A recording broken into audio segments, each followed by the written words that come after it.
নমস্কার, আমি আজমির। বিচার বিশ্লেষণের রাজনীতি রাজনীতি সিরিজের আজকের বিষয় লোকসভা নির্বাচন 2024। এনডিএ নাকি ইন্ডিয়া, কার দখলে রাজ সিংহাসন? আগামী 1 জুন সপ্তম তথা অন্তিম দফার নির্বাচন।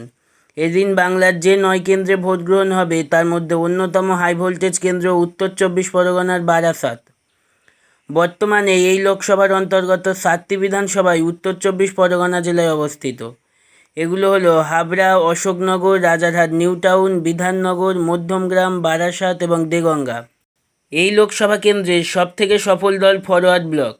তারা মোট 6বার জয়ী হয়েছে।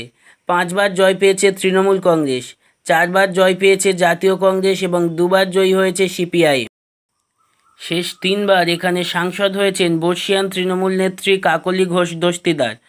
গতবার 46.47% ভোট পান তিনি। 38.57% ভোট পান বিজেপির ডক্টর মৃণালকান্তি দেবনাথ। 8.89% ভোট পায় ফরওয়ার্ড ব্লক। এরপর 21 বিধানসভা নির্বাচনে এই লোকসভার অন্তর্গত 7টি বিধানসভা কেন্দ্রেই জয়ী হয় তৃণমূল কংগ্রেস।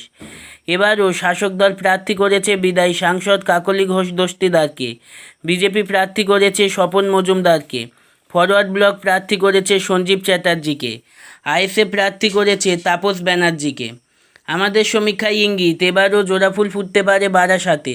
44% ভোট পেয়ে জয়ী হতে পারেন বিদায়ী সাংসদ কাকলি ঘোষ দস্তিদার।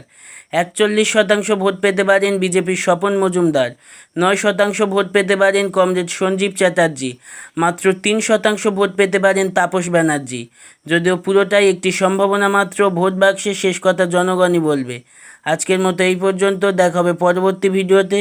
ভালো লাগলে লাইক, শেয়ার, কমেন্ট করতে ভুলবেন না। চ্যানেলে নতুন হলে চ্যানেলটি সাবস্ক্রাইব করে অল নোটিফিকেশানে ক্লিক করে দেবেন। ধন্যবাদ।